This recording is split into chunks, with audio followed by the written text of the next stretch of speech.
xildhibaanada iyo waxgaradka beelaha Banaandiriga ayaa magaalada Muqdisho ku yeeshay kulan ay ugu wada tashanayeen sidii ay uga qayb qaadan lahaayeen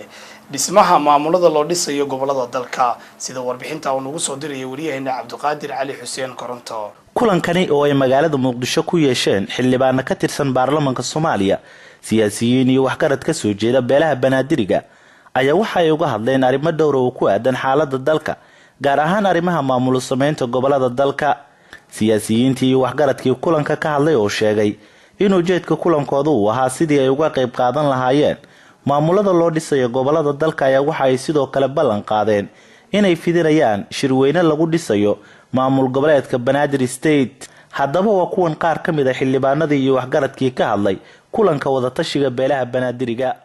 adduunka waxaan ogeysiinaynaa in xaqeennii wax badan uu maqan yahay maanta laakiin Banaandiriga ay ka wada tashteen sida aayahooda ay u istaagi lahaayeen meel kasto ay degan yihiin meelna minority ku yihiin meelna majority ku yihiin meel kasto ay majority ku yihiin xaqooda ay helaan dawladda iyo meel kasto ummad kasto oo ka shaqeynaysan maamul goboleedyada waxaan u sheegaynaa Banaandiri maanta waxay ka dambeeyeen xaqeeda u taagantahay ayna yeeli doonin in sida maaxunta loogu adeegto xaqeedan in loo ogolaado ay tahay maamul sameynta laazim تحقيل الآن محاكيني تحقيل الآن تاس هو رواية جرتا وحلينا منو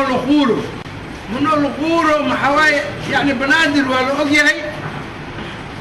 ماشي هيك بلاوته إلى هم كتلقلني وجسيس واي ما هنا ولا حنا وحنا ديار قعنتين كويسنا waxaan u cadeynaynaa ummadda Soomaaliyeed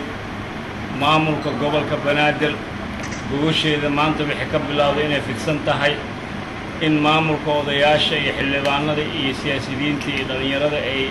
ku wada heshiiyeen inay state Banaadir ay Banaadir leedahay beesha Banaadiriga ay aayaheeda ka tashato aayaheeda mustaqbalka ay kan dhow kan dheer labadaba in laga tashto oo ujeedada isku imaanay waa intaas meel walba aan degno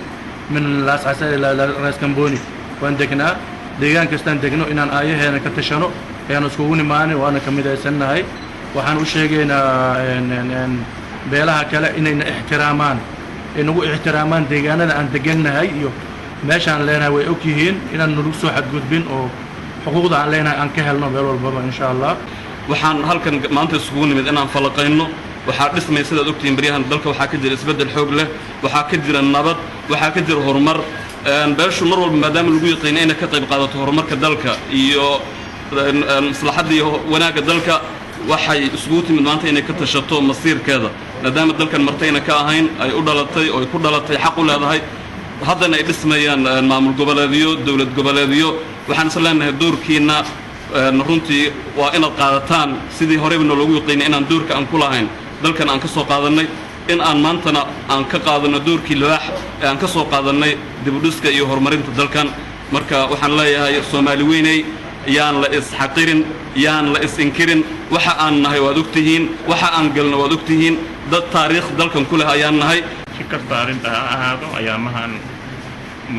gobolo ayaa lagu jira in la dhiso ama ahaadan kuwa Jubaland ama Somaliland ama Puntland ama South Somalia أنا كمال أنا كأن دقنيني مدير مال كستو دول كستو دقم كستو دول كستو أياد دموع الجو وقع سوينا هنا ولا لهنا سوماليا أرنتاس أياد ربنا إنه أشلنا جوشة للبنادر ما تلقى بالله أنا أفردنا أنا قاعد دياروا وحكستو قيمة كستو وكوكا وأنا دياروا عبد القادر علي حسين كورنتو سومالي channel مقالة مقدشو.